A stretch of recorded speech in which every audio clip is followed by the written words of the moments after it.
This is the third episode of the Faithful Fanatic podcast. I'm one of your hosts, Nick Newman, at NinerNick_22. I'm joined with Marco Martinez, our co-host here at the Faithful Fanatic pod, at Marco_Mart1205 on Twitter. We're getting ready for the 49ers Jets game after a very long work week, after the embarrassing loss to the Arizona Cardinals. And what's a better way to get back on track than a game against the New York Jets? The 49ers are licking their chops. Kyle Shanahan's licking his chops. Jimmy Garoppolo's licking his chops. The defensive line are licking their chops, ready to dismantle the New York Jets. Marco, what are your initial thoughts on this game? My initial thoughts are it's a good game to bounce back. I mean, you're looking at the New York Jets. They don't really have a dangerous run game. They don't have any weapons on the outside at receiver. Their defense isn't that good. I mean, this is a game to get your offense going and get your offense momentum and some confidence to go into the season. I mean, they didn't start too well. Jimmy needs to step it up. So it's a good game for him to knock off all that rust he had. And that D-line, this is the perfect time to lick your chops and pin your ears back and get back to the quarterback. I don't know. One of those things where I'm excited. Really excited, actually. I'm excited.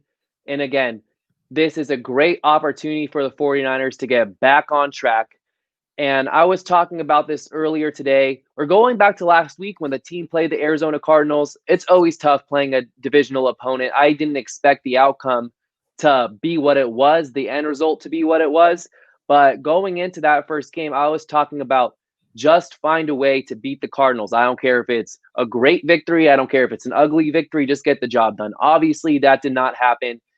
And I'm doubling down. I'm getting greedy right now. The Niners, the Super Bowl contending San Francisco 49ers, need to go into New York and just absolutely destroy the Jets. That's the only way, personally, I'll get any satisfaction out of the game, because if this is a close game that's kept tight and Robbie Gould kicks a game-winning field goal or something like that, I'm still going to be hungry for more. To really show me that this team's ready to turn the page and start playing good football, they need to go in from the first quarter, play full 4 quarters of the 49er football we saw last year, and just blow out the Jets.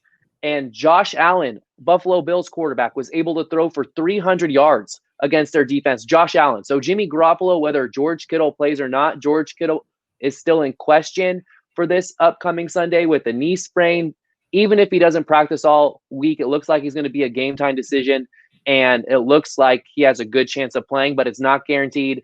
Brandon Aiyuk is supposedly going to play on Sunday. It's looking good for him to play. The team signed Mohamed Sanu. So there's added firepower to the receiving group, and I'm expecting Jimmy Garoppolo to have a huge bounce back game. What do you think is going to happen on Sunday? Oh, yeah, I think Jimmy Garoppolo's going to have a huge bounce back game, but I think Kyle's going to get that running game going real fast. I think Raheem Mostert and Jerick McKinnon, Tevin Coleman is actually be playing. He's not going to be dealing with the air quality issue that he has going. So that should be a bonus. And then on top of that, I think the biggest addition to the 49ers offense is good. Not Mohamed Sanu, but I think it's going to be Brandon Aiyuk, because Brandon Aiyuk was Jimmy Garoppolo's security blanket. Jimmy Garoppolo hyped up Brandon Aiyuk, saying that he loves throwing at him. He sees the offense like a quarterback. He finds soft spots in the zone. I could throw it anywhere, and he's going to go get it. So I think for Jimmy, he didn't have any trust with Dante Pettis. He has a little bit of trust with Kendrick Bourne, but you've seen he was timid to let the arm sling. So one of the things that I want to see him do is just let it out. And I think Kyle needs to run the ball a lot more early, and then use the play action off of that to allow Jimmy to be comfortable, to move his feet in the pocket and allow him to slide, get him out of the pocket, roll it out, get Jimmy comfortable early and often. That's a great point, because going back to Sunday, I didn't agree with a lot of the play calling Shanahan had in place to get Garoppolo in rhythm when he was clearly struggling. So I feel like getting him in a groove early on, get the ball out of his hands early, call some bootlegs, get him rolling out of the pocket where he's comfortable making plays. And I agree that the addition of Aiyuk is going to have a greater impact than Mohamed Sanu this specific game.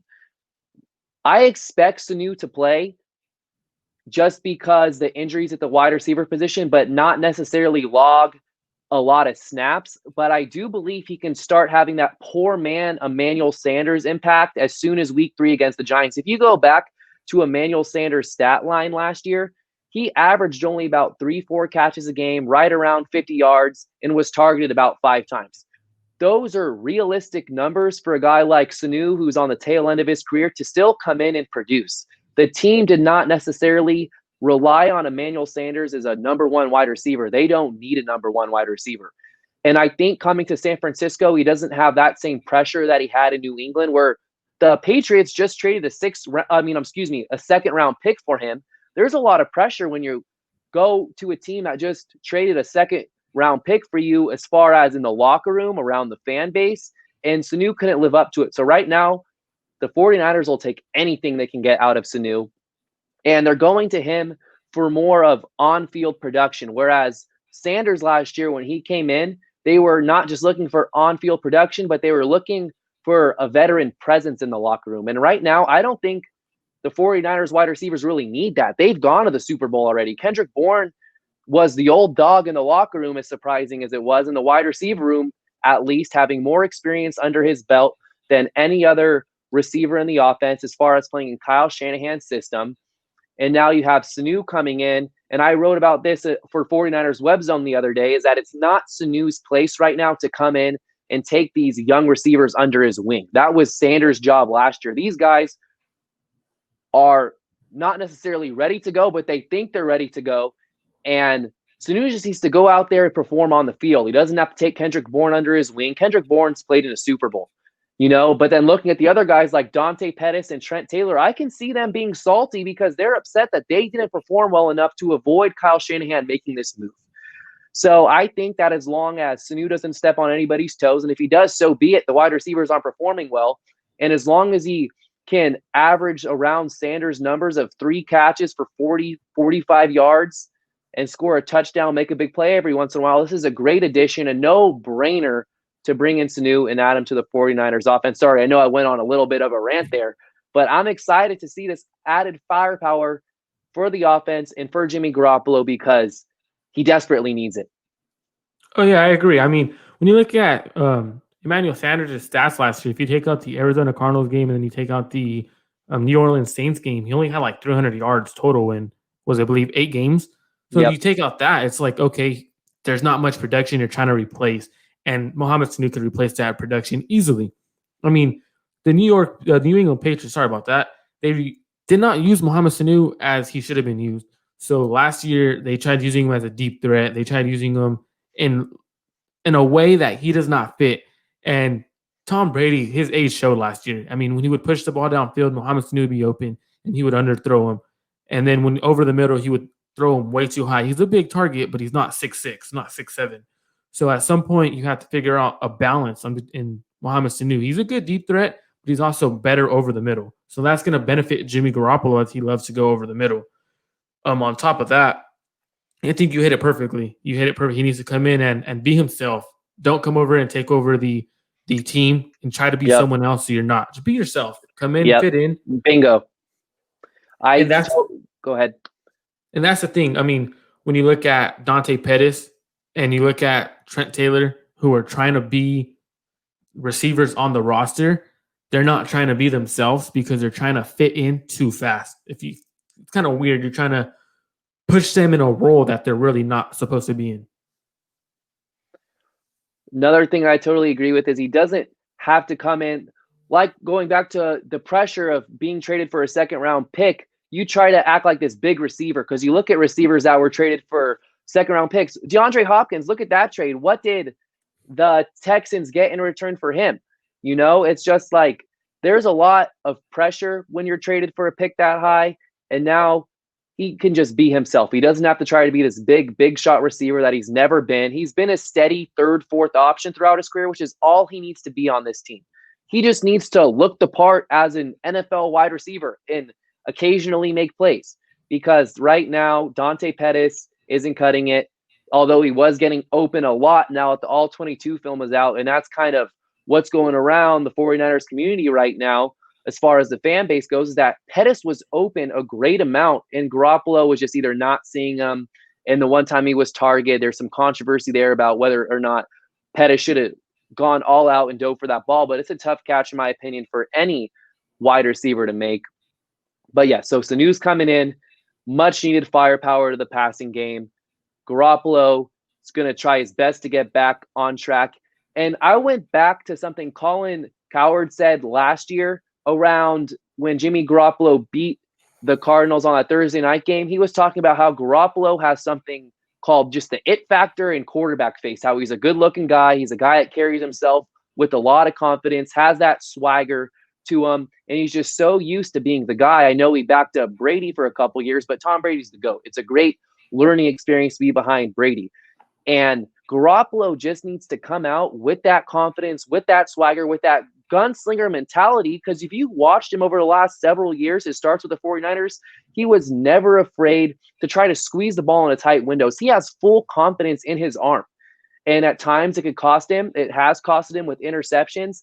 But him just believing in himself and his ability to thread the football into where it needs to go, he needs to find that. He needs to carry himself with that sort of swagger, that sort of confidence, cockiness, even that he's going to get the ball where it needs to go. And that was just nowhere to be found against the Cardinals. He was second-guessing himself, not going over his reads correctly, staring guys down.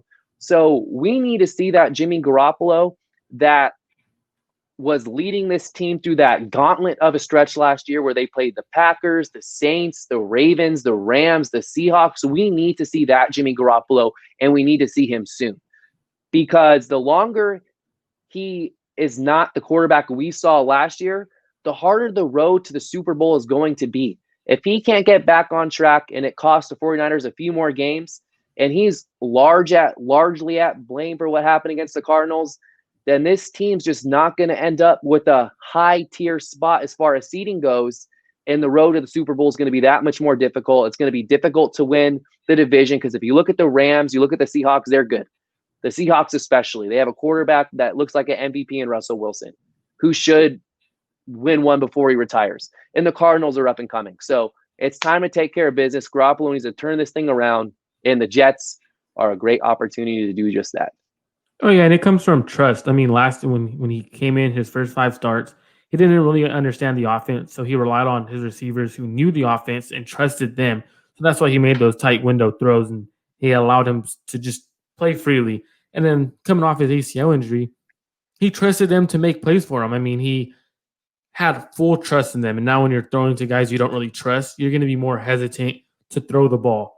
So it's one of those things where he just needs to be trusting his receivers, the guys like Dante Pettis. Yeah, I mean, you don't really want to throw to Dante Pettis due to his history of alligating arming and having interceptions bounce off your chest.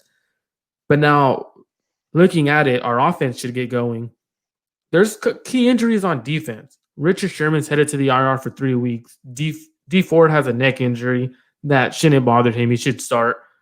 Witherspoon has a concussion. He's coming off the concussion and should be healthy for Sunday. What do you think of Richard Sherman going down, Witherspoon stepping up, and then the 49ers having to activate Dante Johnson and then sign Ken Webster off the Dolphins practice squad? I'll jump in and give my thoughts on Sherman first before we jump into the moves and transactions regarding the secondary. So it's a very fortunate time for Richard Sherman to go on IR. If you look at the Jets, they don't exactly overwhelm you with their wide receivers. They have Chris Hogan and Brashad Perriman and Jamison Crowder, who might not even play, and he's their number one weapon, primarily plays in the slot. So when the team's man-to-man, you'd see K'Wan Williams or even in zone lining up on his side a lot. And then you look at the Giants, and they have Darius Slayton, I believe, who was a rookie last year, caught 2 touchdowns on the Monday night game against the Steelers. He's a little bit of a threat. And you got Sterling Shepard and Golden Tate, who I'm not sure is going to play or not. He missed Monday's game. So for the next 3 weeks, including the Eagles, there's not huge weapons as far as opposing wide receivers go. And I think starting this Sunday, you won't even be able to tell that Richard Sherman's on IR because I expect the pass rush to perform that well. Where Nick Bosa, Javon Kinlaw, Dee Ford missed practice today with a neck injury, So we don't know what's happening with Dee Ford, but I'm expecting the pass rush just to spook Sam Darnold and just make the ball get out of his hands so quickly that whether it's Ahkello Witherspoon, whether it's Dante Johnson, whoever it is starting opposite of Mosley, they're going to hold their own. And if they can't do that, then I'm worried about the pass rush because clearly this is not the same pass rush that we saw last year. If it does not happen. Yeah, I mean, the Jets' offensive line isn't the greatest. Mekhi Becton, their first overall pick this year's draft, he's banged up. Bosa has said that he's excited to play their brand of defense against a non-mobile quarterback. So that's important. I mean, I believe it's Sam Darnold who said he sees ghosts sometimes against pass rush. I mean, I don't know. I'm pretty sure it was Sam Darnold. So that's a great thing. I mean, he's going to see Javon Kinlaw up the middle. Hopefully, Arik Armstead. Bosa. There's no way Mekhi Becton blocks Bosa at all. I mean, I understand that you're a young tackle, but there's no way you block Bosa. So that's going to be interesting for our pass rush to get going. I think Dante Johnson's an interesting bring up to the 53-man roster. During preseason last year, he played pretty good. I mean, everyone likes to bash him because it's Dante Johnson, and they know what Dante Johnson is from the past as a corner, as well as what he did on special teams last week. But that special teams wasn't his fault. So that's one of the things where I think Dante Johnson, if he has to step into a starting role, or if one of the corners goes down and he's starting in place of them, I think he'll hold his own. I think Dante Johnson, if he holds his own and you can't really tell he's on the field, it's going to be because of the pass rush. I still can't believe Dante Johnson is on this team because every time I think he's on his way out, the team brings him back and they keep bringing him back over and over and over and over. It seems like he's been on the Niners for like 15 years. I'm pretty sure he was like cornerbacking along with Walt Harris way back when. Obviously not that long, but it's just Dante Johnson in 2017 was horrible, you know? But if you look at the secondary in general in 2018 before the pass rush came along, they weren't good either. So who knows with Dante Johnson? He's long. He fits into the Niners scheme. He may make a few plays, couple pass breakups, which would be nice. But I'm really holding out hope that Ahkello Witherspoon, who is in concussion protocol right now, practiced in a non-contact blue jersey, I'm really hoping he can play because this is a golden opportunity. I'm going to be bold here, and I'm going to say this is the most golden opportunity Ahkello Witherspoon is going to have throughout his early parts of his career. And this is what I mean by that, is that Richard Sherman's hurt right now. Richard Sherman is a free agent. If you look at what just happened, he's getting hurt. He's getting old. He got burnt like toast in the Super Bowl. He was targeted 6 times, gave up 6 receptions, did not look good against the Cardinals and DeAndre Hopkins. The team is going to be extremely reluctant to re-sign Sherman, and I've already voiced this. I don't think Sherman's coming back. I believe this is last year. So now you have Ahkello Witherspoon, who has this opportunity to start for at least 3 games, who's entering a contract year. His 4-year rookie deal's going to expire at the end of the year. If he can perform at a high level for the next 3 games, when Sherman comes back, I think there might be a controversy or a lot of debate going back and forth between Robert Saleh, Kyle Shanahan, John Lynch as to who should be the other outside starting cornerback opposite of Sherman, because Mosley did not look particularly good on Sunday against the Cardinals either. He led the team with 15 tackles, but you don't want your cornerback leading the team in tackles with 15. That's a ridiculous number. So going back to Witherspoon, if he starts to play like we saw him play against the Buccaneers, the Bengals last year, the Steelers before he got hurt, he can, make himself some money because he's going to look like a bargain buy free agent who might be able to get back on a 1-year, $4 or $5 million contract, more than he's made at any point in his career. And then if it's a prove it year, then he plays well next year and see what happens. But this team is desperate for cornerbacks, for young cornerbacks. And Witherspoon has all the physical traits of an ideal corner. He's 6'3", runs a 4.4, 4.5 40, is long. So if they can get him performing to how he performed early on in the season last year, things are going to look good for him, and a lot can start to break his way. And if he does not take advantage of this opportunity and he ends up falling behind Jason Verrett and Emmanuel Mosley, Richard Sherman is like the 4th or 5th outside cornerback, he's not going to make any money next year. Who's going to give Witherspoon a contract after that? No one's going to give him that $3, $4, $5 million he may earn on the open market. Even that's a little bit of a stretch, but this is a great opportunity for him, and he needs to hold his own and look good. And I'm just really hoping, just for his own personal sake and for the team's sake, because he has potential, that he's able to go against the Jets. Yeah, I mean, Witherspoon has the physical traits you want, number one receiver. He has the size, he has the footwork, he has the speed. Everything you ask for in a corner, he has it. The mentality needs to be there. I was talking earlier to my dad. I was telling him, look, man, this is the opportunity that could either make or break Spoon's career. Absolutely. I mean, you step in, you allow the defensive line to cook, and you hold your own against whatever receivers in your way. This is the opportunity for you to allow the 49ers to move on from Sherman, and you take the grasp and make it a controversy when Sherm comes back. Does Sherm start? Does Mosley start? You have to put pressure on the 49ers front office. They were just trying to trade you. Show your value. I mean, I understand that you want to be the number one guy. Show it now. The mentality needs to be that you have everything, all this weight on your shoulders. Let it out, man. I do think he holds his own. I do think he balls out, and I do think he starts opposite of Mosley. And when Sherman comes back, I hope there's controversy on who starts for opposite of Sherman. I hope it's Mosley or Witherspoon battling it out week 4 to start.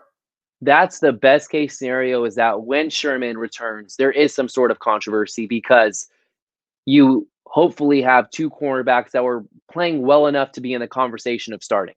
Hopefully it's not because both of them have been playing so horribly. It's like, oh man, which one are we going to start opposite of Sherman? Because they both have sucked the first couple weeks of the year. Not that Mosley was horrific by any means last week, but I was expecting more from him.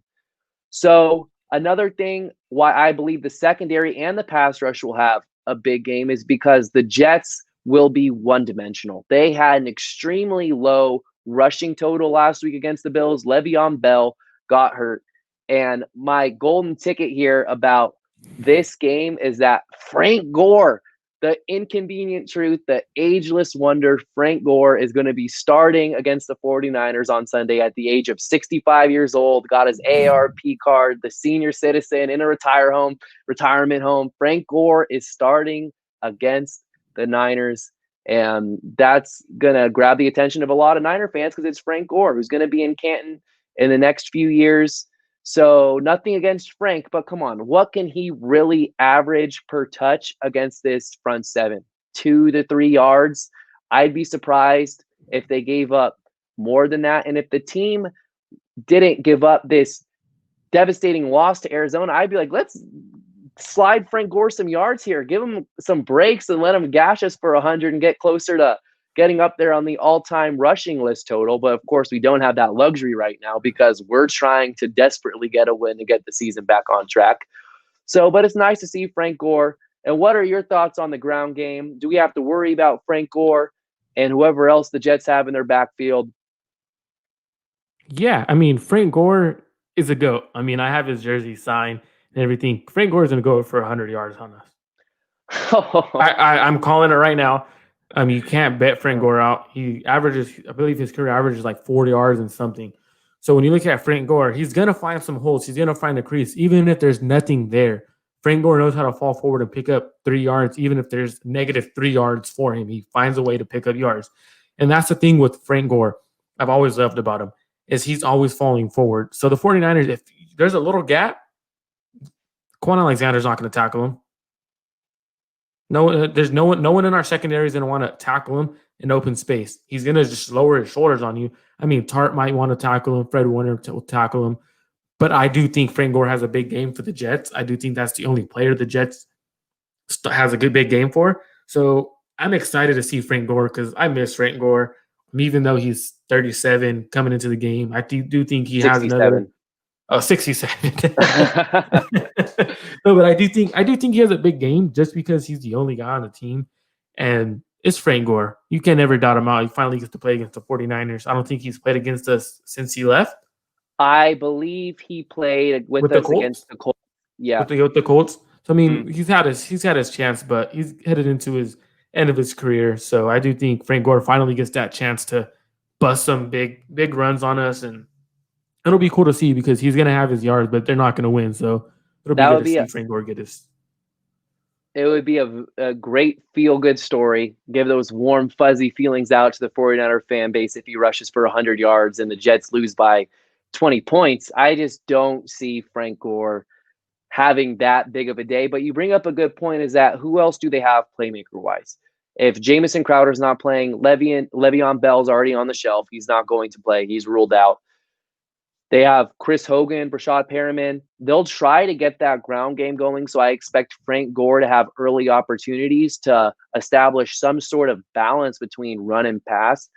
I just don't see it happening. Because if you look at Kenyon Drake last week, I saw a stat that if you took away all of Kyler Murray's rushing yards and his rush attempts, the Cardinals averaged like 3.6 yards per carry, somewhere in that ballpark, somewhere in that neighborhood.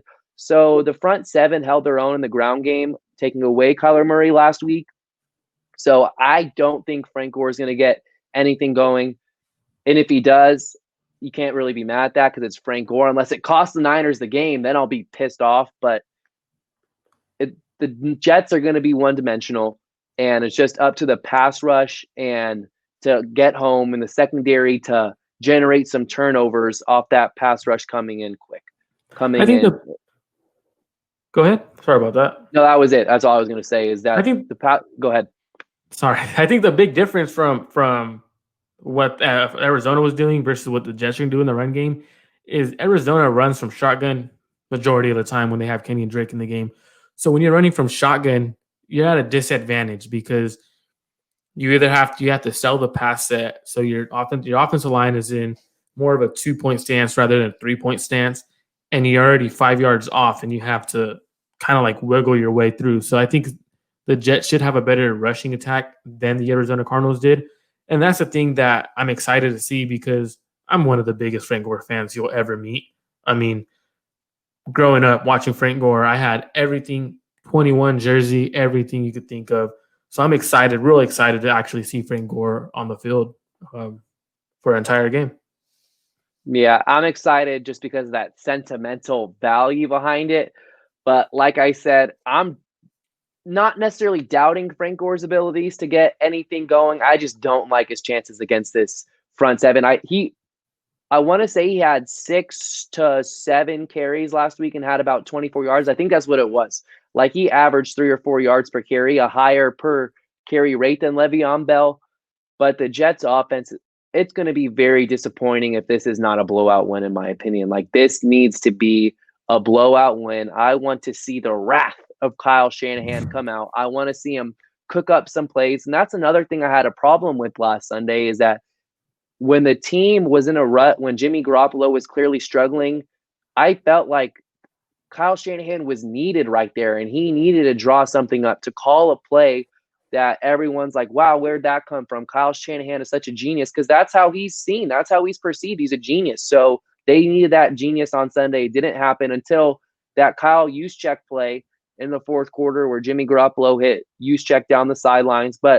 And that was off play action. I was like, Kyle, you got to call more play actions, bro. Get Jimmy Garoppolo going. And finally it happened, and they started moving the ball again. But the keys to Sunday's game is Garoppolo's got to get rolling early. There's got to be a good balance between run and pass. And when Garoppolo's passing, the ball's got to be out of his hands quick. It's got to be off play action. The defense, the pass rush needs to get home and play so well that you're going to be like, Richard Sherman? You got Ahkello Witherspoon, Emmanuel Mosley out there holding it down because the pass rush is going to be getting home so quick. So those are my keys to the game. For Kyle Shanahan, you're talking about how he needed to get Jimmy into the rhythm. That juice play in fourth quarter, he actually ran that play earlier in the game. Yep. And it was I was watching the All-22 on it. He actually ran it.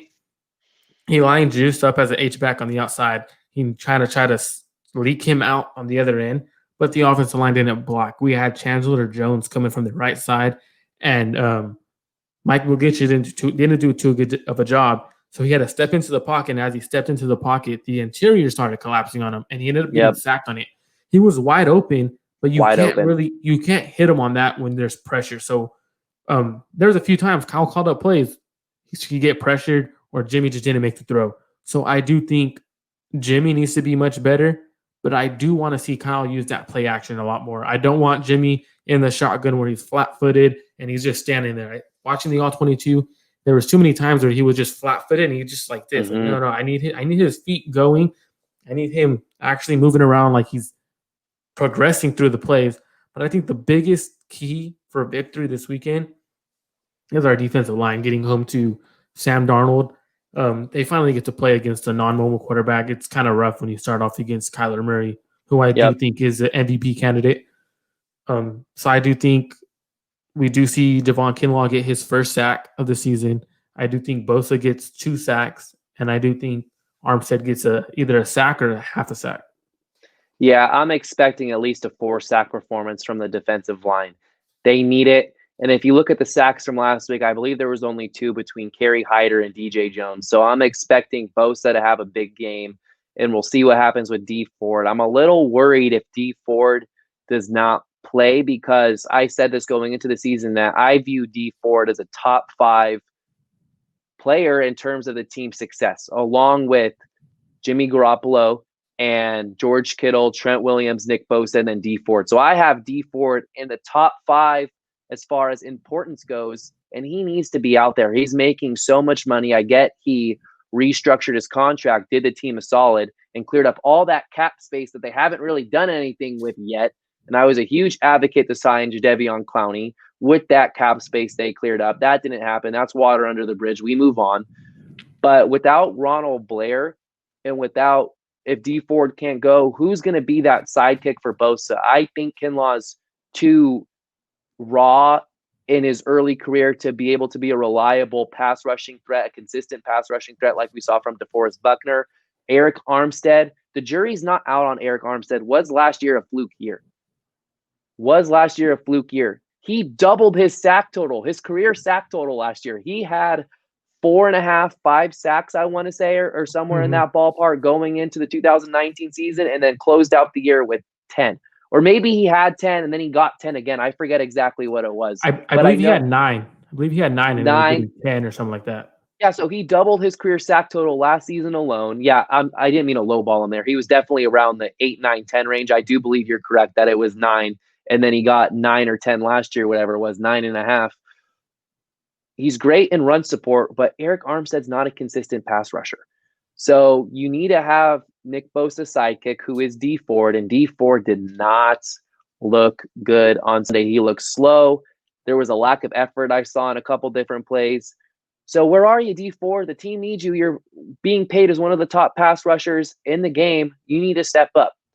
So we'll see what happens, but I'm in total agreement that the defensive line, the 49ers defensive line, will really dictate this game. And again, on paper, this game should be nowhere close. This should not be a close game. This should not be a game the 49ers sweat out. They need to dismantle the Jets. And Adam Gase, come on. Guy in his introductory press conference has his eyes wandering everywhere. We don't want to lose to Adam Gase. You don't want to lose to Adam Gase, one of the worst coaches in the NFL. So this game should not be close. I'm expecting it to be a blowout. I'm expecting the Niners to cover the 7-point spread. And if they don't, I'm getting close to pushing the panic button, because what the hell? See, I don't think Dee Ford is going to be Nick Bosa's sidekick this week. I think it's going to be Javon Kinlaw. What they're going to do, Javon Kinlaw had a great first game. I was watching his All-22. For only having 30 snaps, he played really well. I mean, the stat line doesn't show, but when you're playing a mobile quarterback in a offense who runs the spread, you're not going to see interior defensive line do much in the game, statistically. But I think what they're going to do, they're going to line up Javon Kinlaw on the 3 technique on the left side. They're going to have Nick Bosa on the right side at his normal position, and they're going to allow for Javon Kinlaw to win inside on the left. So where if Nick Bosa does flush Sam Darnold out, it's to Javon Kinlaw. If they're on the same side, they could also run some stunts and do some other stuff, which would free up Bosa. So I do think it's going to be the Kinlaw and Bosa show. I don't think we're going to have to really rely on Dee Ford and Armstead. I think the time for Kinlaw is now. I know Nick Bosa said he was extremely excited from what he's seen. So I do think it's going to be the Javon Kinlaw show with Nick Bosa. So this is why I view Dee Ford as so important, because if you remove him from the pass rush, that element of speed is no longer there. And I believe that teams are going to know, it shouldn't even be a question, are going to start double teaming Nick Bosa. So if you have a tight end chipping with the left tackle or vice versa on the right side, wherever Bosa lines up, they're going to be focusing on Bosa. And if you saw how drastically, keep this in mind, this is very important, that, and it's absolutely something that everybody needs to be aware of, is that last year when there was DeForest Buckner, Arik Armstead, and Nick Bosa all on the defensive line healthy without Dee Ford, there was a huge step back. And Javon Kinlaw is not where DeForest Buckner was as a pass rusher, is as a pass rusher. And if you see what happened to that 49ers pass rush last year without Dee Ford, they gave up 10 more points per game. It went up from 16.6 points per game to right around 26. They gave up 50 more passing yards. They generated less turnovers. They went from averaging 3 to 4 sacks a game to around a sack per game. Nick Bosa had for every 7 games would have 5 sacks in a 7-game stretch, average a sack every 3 games without Dee Ford. He's the ultimate X factor. Having that second pass rusher that brings speed just helps make the defense whole. And if he's not available on Sunday, it's difficult to expect a big impact from those other guys, because they're going to double Bosa. And if you look at Pro Football Focus, which by no means is the end-all be-all, the Jets' offensive line graded out well. So we'll see what happens, but I do believe that Dee Ford's an integral part of the pass rush, but it can go either way. So we'll have to just wait and see. I know what you're talking about with Bosa saying he's very excited about Kinlaw, because Bosa came out and said that right now he sees Kinlaw at being only at around 50% of his potential. So if you put that in perspective, you're like, this guy's half the player he potentially could be, which is what Nick Bosa is talking about. 49ers made a damn good draft pick. And I don't feel like people necessarily, because I saw some slander on Kinlaw, and I don't think it's because they feel like he's a bad defensive tackle. I just feel like defensive tackles, unless you have a Aaron Donald, Fletcher Cox, Geno Atkins, DeForest Buckner, you're not going to feel a huge impact from your defensive tackle. Yeah, I agree. I mean, I don't think Dee Ford necessarily was the reason why the 49ers defensive line went down. I think it was because they had no one to actually put there. So if Ronald Blair was there, I think the defensive line would have stayed exactly as dominant as it was if they had Dee Ford. They had literally no backup defensive end to play that position. They were running out Anthony Zettel. They ran out Demontre Moore. So they're running out guys who are normally not on an NFL roster, but mainly on a practice squad roster. So that was the issue for me. I don't think it was the Dee Ford not playing. So I do think the 49ers end up winning out, and I do think they blow out the New York Jets. I think the score is going to be 34-7. That's a big one. That's the kind of loss that would satisfy me, having the 49ers win by 27 points. If I did my math correctly off the top of my head, that's the kind of win where it's like, okay, we took care of our business, blew out the Jets like we're supposed to do. We're not supposed to win a nail biter. We're supposed to blow them out. And then you get ready for New York, which is another favorable matchup. You get ready for the Eagles. You get ready for the Dolphins. Of course, you have to have that week-by-week approach.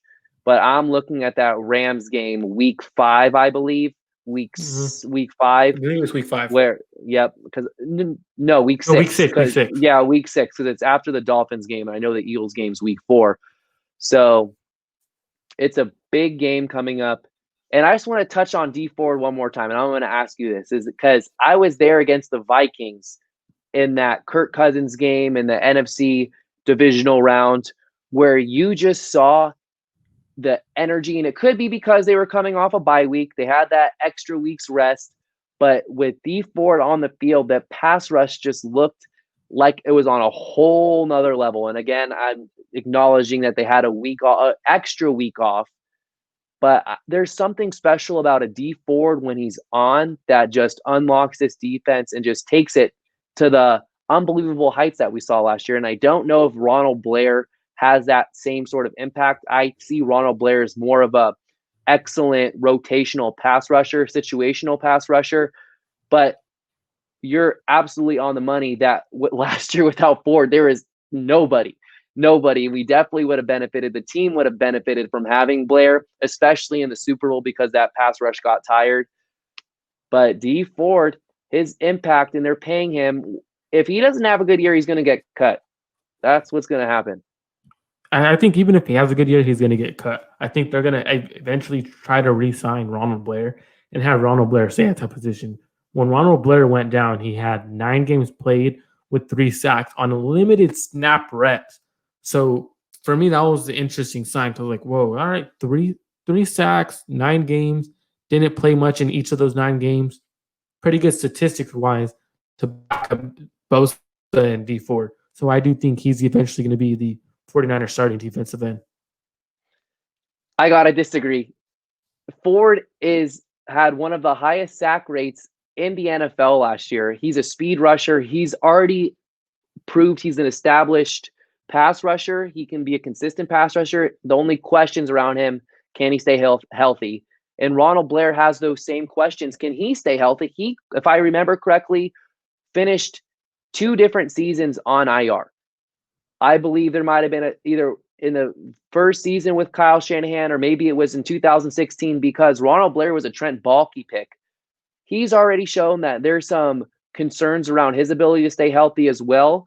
So Blair is a lot cheaper than Ford, but Ford is more established. He plays at a premium position, and his speed is 100% needed on the pass rush, within the pass rush, and Blair just doesn't have that. See, for me, I'm going to go ahead and keep this going right now because this is a good conversation. Dee Ford, I think, for me, Dee Ford is one of those guys where he benefited from having Arik Armstead, DeForest Buckner, and Nick Bosa on the line. I mean, when you look at the defensive line, who would you rather protect or block? Nick Bosa, DeForest Buckner, or Arik Armstead, who Arik Armstead was having a great season. DeForest Buckner is arguably a top 5 defensive tackle, and Nick Bosa was already one of the top 5 edge rushers in the NFL. Or would you rather block Dee Ford, who potentially is going to be in 20 snaps a game, if that? So that's where he benefited, and that's why he looked so good because he had such limited reps versus offensive lines who were getting beat up by the Armsteads, the Buckners, and the Bosas. For him to come in and just be cleanup duty where he already has fresh legs because he hasn't played all season and only played 20 snaps a game to take over. So Dee Ford, didn't he lead the NFL in sacks 2 years ago for the Chiefs, or wasn't he top 5? He was a Pro Bowler for the Chiefs. He was a Pro Bowler, but he didn't lead the NFL in sacks. He only had 13. He had 13 sacks. So You're telling me that a guy with 13 sacks, you look at him and then you look at Arik Armstead, you're going to choose to defend Arik Armstead over Dee Ford? Arik Armstead was made. The reason why Arik Armstead's set for life right now and his great grandkids are set for life, the reason why he got paid $80 million is because he was on a pass rush with DeForest Buckner and Dee Ford and Nick Bosa. Arik Armstead, when you look at Dee Ford, no, I think they both were, but at the time of this current season, when Arik Armstead is breaking out and having a great season due to being alongside Buckner and Bosa, as well as Ford, teams are like, okay, this player is the one who's getting more one-on-one matchups. He wins majority of his one-on-one matchups, and he's in the game a lot more than the Dee Ford. So we should literally make sure we have eyes on him, and Dee Ford, let him go one-on-one with the right tackle. I mean, half the time he only has one move, a speed rush move. If we could block that move, he's not in the game. It's one of those things where if he was to have more moves, I would be like, okay, Dee Ford is a real deal. But one move, the speed rush, and he eventually turns it into a bull rush inside, I don't think he's the deal. Then I don't how think do you explain him being in the league for 6 years, 7 years, whatever it's been, and him being able to consistently win with that move throughout his entire career? It hasn't been able to. If we look at his career, Nick, he's only had one. So his 2017-18 season, the year he made the Pro Bowl, he had 13 sacks. He had a 10-sack season in 2016. Besides that, he had 2 sacks one season, 4 sacks another, and 1.5 his rookie year. And last year, he had 6.5 sacks. So it's a guy who's very inconsistent in producing his stats. So it's So one of those things where I go wouldn't ahead. focus too much on him when you have three other defensive linemen who are at the time. I'm not going to include Armstead, but at the time, Buckner and Bosa were two of the best linemen in the NFL. Arik Armstead stepped up and was a very productive piece along that defensive line. So I'm not arguing that Ford is a better pass rusher, defensive lineman, edge rusher, however you want to look at it, as Nick Bosa or DeForest Buckner, because I feel like Ford is a contributor. I'm blanking on the word that I'm trying to. He's just one of those guys that's, in addition to, he's the sidekick. He's not the main guy, your focal point of a pass rush, although he was on the Chiefs, and you got to acknowledge that. Him and Chris Jones, very similar to DeForest Buckner and how things were laid out last year, he was able to have double-digit sack years multiple times. And Arik Armstead is not the pass rusher that Dee Ford is. If you look and you take a closer look at everything, Armstead was the beneficiary of a lot of quarterbacks running directly towards him because everybody else was doing the dirty work. So if Dee Ford is the great pass rusher he was, why did the Kansas City Chiefs elect to go with Jones and then trade for Frank Clark? Because they saw value in getting a second-round pick for Dee Ford, and then I'm pretty sure they traded a second-round pick for Frank Clark. So they literally got a second rounder from us, traded that back to Seattle to get a better defensive end.